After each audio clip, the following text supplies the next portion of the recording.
जी बिस्मिल्लाहिर्रहमानिर्रहीम। ये हमारा चैप्टर नंबर 2 है और चैप्टर नंबर 2 का टॉपिक है एडिशन ऑफ वेक्टर्स। तो जिस तरीके से हम लोग आम सिंपल नंबर्स को ऐड करते हैं, लाइक हम ऐड करते हैं 2+3 या हम ऐड करते हैं 3+2, इसी तरीके से इनका कोई ना कोई आंसर भी होता है। तो ये जो हमने ऐड करने का तरीका है, इसी तरीके से वेक्टर्स को भी ऐड करने का एक मेथड है। तो उस मेथड को हम हेड टू टेल रूल कहते हैं। तो सबसे पहले हम ऐसे करते हैं, कोई से दो वेक्टर सपोज कर लेते हैं। तो हम कहते हैं कि कंसीडर टू वेक्टर्स। कौन कौन से दो वेक्टर्स हैं? एक वेक्टर ए है और दूसरा वेक्टर बी है। तो लेट्स से कि ये एक वेक्टर है, इसका नाम हुआ ए, और कोई ये एक और भी वेक्टर है, इसका नाम हुआ बी। तो अब हम इनको ऐड करना चाहते हैं। तो मैंने जैसे बताया कि कोई से दो नंबर हों, लेट्स से कि 2 और 3 टू नंबर्स हैं, तो इनको 2+3 के तरीके से भी ऐड कर सकते हैं और 3+2 के तरीके से भी ऐड कर सकते हैं। इसी तरीके से हम यूँ करते हैं कि इन दो वेक्टर्स को भी दो तरीके से ऐड करेंगे। एक तरीका ये है कि हम इनको ऐड करते हैं ए प्लस बी से, और दूसरा तरीका ये है कि हम इनको ऐड करते हैं बी प्लस ए से। अब वेक्टर्स को जिस मेथड से ऐड किया जाता है, उस मेथड का नाम है हेड टू टेल रूल। अब क्योंकि कोई भी वेक्टर जो होता है वो टेल से लेके हेड तक टोटल वेक्टर होता है, यानी ये उसका हेड कहलाता है और ये पॉइंट उसके टेल।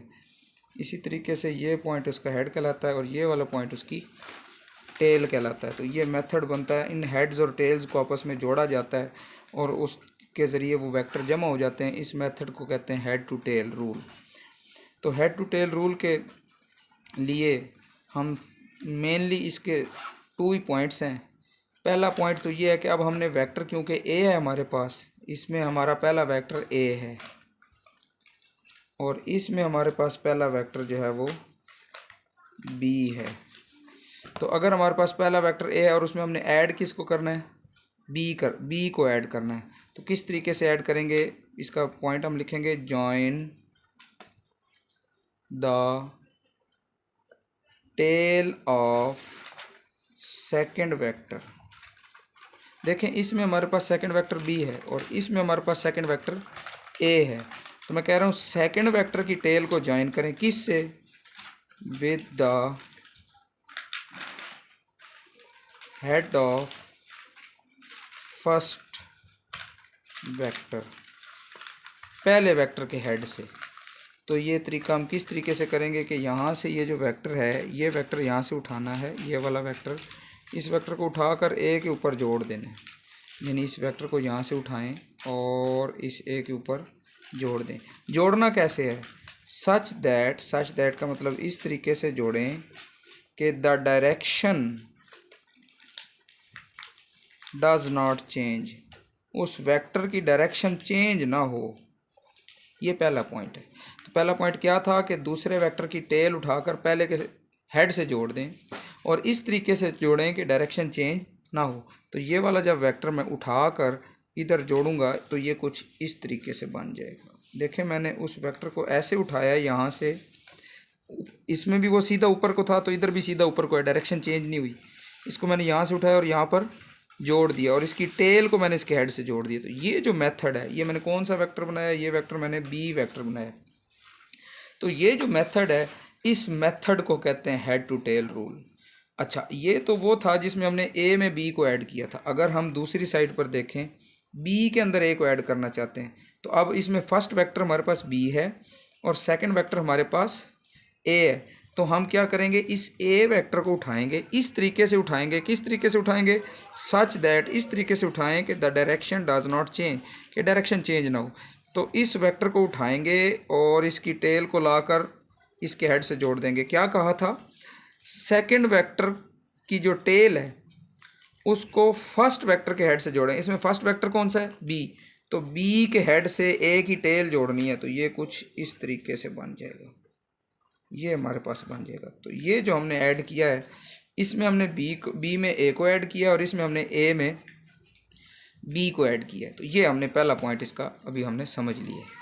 अब आप देखें कि जब भी 2 में 3 ऐड करें तो कोई ना कोई आंसर तो आता है, लेट्स से कि 5। इसी तरह 3 में 2 को ऐड करें तो भी हमारे पास कोई आंसर तो आता है और वो रिजल्ट होता है। इसी तरीके से जब दो वेक्टर्स को ऐड किया जाता है तो एक रिजल्ट भी आता है और उस रिजल्ट को हम लोग कहते हैं रिजल्टेंट वेक्टर। उस रिजल्ट को हम लोग क्या कहते हैं? Resultant vector. बाज़ जगह पर इसका नाम सम वेक्टर भी रखा जाता है। तो एक पॉइंट तो main head to tail rule का ये था। इसी हेड टू टेल रूल को थोड़ा सा एक्सटेंड करें तो इसमें हम रिजल्टेंट भी ऐड कर देते हैं। तो इसका अब सेकंड पॉइंट क्या होगा? अब हमने रिजल्टेंट बनाना है। तो रिजल्टेंट बनाने का तरीका ये होता है कि जो हमारा फर्स्ट वेक्टर था उसकी टेल पे टेल बनाएं, ये टेल बना दी। और जो लास्ट वेक्टर था, लास्ट वेक्टर हमारा कौन सा है? बी। तो लास्ट वेक्टर का जो हेड है उसके पास हेड बनाएं, लास्ट वेक्टर के हेड के पास हेड बनाएं और पहले वेक्टर के टेल के पास टेल बनाएं। तो ये जो हमारा वेक्टर बना, ये रिजल्टेंट वेक्टर, इसका नाम रखा आर। मैं दोबारा बताता हूँ। इसमें हमारा फर्स्ट वेक्टर कौन सा है? बी। तो बी की जहाँ टेल है वहाँ पर टेल बनाएं और ए का जहाँ पर हेड है, क्योंकि लास्ट वेक्टर यहाँ पर हमारे पास ए है, तो ए का जहाँ पर हेड है वहाँ हेड बनाएं। तो ये हमारे पास एक वेक्टर बना और इस वेक्टर का नाम रखा रिजल्टेंट वेक्टर और इट इज़ अगेन आर। मैंने दोनों को आर क्यों नाम दिया? देखें, जो डायरेक्शन इसकी है वही डायरेक्शन इसकी है और इसी तरीके से जितना मैग्नीट्यूड इस वेक्टर का है, इस वेक्टर का मैग्नीट्यूड भी उतना ही है। तो इसको मैं यहाँ पर लिख देता हूँ कि ये रिजल्टेंट वेक्टर के लिए join the tail of resultant vector with the tail of first vector. एक स्टेप तो ये है, ये तो हो गई टेल जुड़ गई रिजल्टेंट की। अब रिजल्टेंट का हेड जोड़ना है तो हम क्या कहेंगे? Join the head of resultant vector to the head of first vector. तो ये हमने रिजल्टेंट बना दिया। अब आप देखें, मैंने ए में बी को भी ऐड किया और बी में ए को भी ऐड किया। अच्छा, अब हम पता है क्या करते हैं? हम यूं करते हैं कि ये काम जो मैंने किया था, ये मैं ये वाला और ये वाला ये सारा दोबारा करने लगा हूँ, लेकिन इसमें मैं अब एक थोड़ी सी चेंज लाऊंगा। करूँगा मैं ये कि इस पॉइंट से हम शुरू करेंगे। पहले हम इस पॉइंट से ए में बी को ऐड करेंगे, फिर बी में ए को ऐड करेंगे। तो ये पहले बनाया मैंने ए और फिर इसमें बी को ऐड कर दिया, ये देखें जैसे यहाँ पर किया था इस रूल के मुताबिक। अच्छा, फिर दोबारा इसी पॉइंट से शुरू करेंगे, लेकिन अब हम ए प्लस बी नहीं करेंगे बल्कि हम क्या करेंगे? बी प्लस ए करेंगे। तो मैंने पहले बी बनाया और फिर उसमें ए को ऐड कर दिया, तो ये बी बनाया और फिर ए को ऐड कर दिया। अब आप गौर करें, अब हमने बनाना क्या है? रिजल्टेंट बनाना है। और आप लोग जानते हैं रिजल्टेंट कहाँ से बनाया जाता है? जहाँ से शुरू किया था। तो हमने यहीं से, दोनों केसेस में यहीं से शुरू किया था, दोनों केसेस में यहीं पे एंड हुआ था। तो यहाँ पर उसकी टेल बनेगी, यहाँ पर उसका हेड बनेगा, किसका? रिजल्टेंट वेक्टर का। तो दोनों का रिजल्टेंट सेम आएगा। मैं आपको एक मज़े की बात बताऊं कि जो ये रिजल्टेंट वेक्टर होता है ना, इसकी निशानी ये है कि इसकी टेल किसी टेल से जुड़ी होती है और इसका हेड किसी हेड से जुड़ा होता है। कोई भी ऐसा वेक्टर जिसकी टेल किसी टेल से जुड़ी हुई हो और जिसका हेड किसी हेड से जुड़ा हुआ, वो रिजल्टेंट वेक्टर कहलाता है। तो इन दोनों केसेस में, यानी जब हमने ए प्लस बी किया तब भी हमारे पास आंसर आर आया, और जब हमने बी प्लस ए किया तो तब भी हमारे पास आंसर आर आया। तो इस इक्वेशन का नाम रखेंगे इक्वेशन नंबर 1 और इस इक्वेशन का नाम रख देंगे इक्वेशन नंबर 2।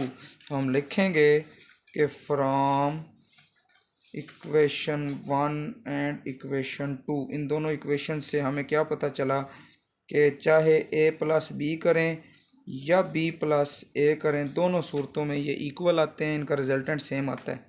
यानी तरतीब उलट भी दें तो रिज़ल्ट सेम आता है। इसको कहते हैं कम्यूटेटिव प्रॉपर्टी। उर्दू मीडियम वाले इसको खासियत मुबादला कहते हैं। यानी कम्यूट कर दें, इनकी तरतीब को उलट भी दें तो भी रिज़ल्ट सेम आता है। इसलिए हम इसका रिज़ल्ट ये लिखते हैं कि वेक्टर एडिशन, यानी जब भी वेक्टर को जमा किया जाता है तो इज़ कम्यूटेटिव, वो हमेशा कम्यूटेटिव होता है, यानी तरतीब उल्ट देने से भी रिज़ल्ट सेम आता है। Thank you very much. ये हमारा टॉपिक कंप्लीट।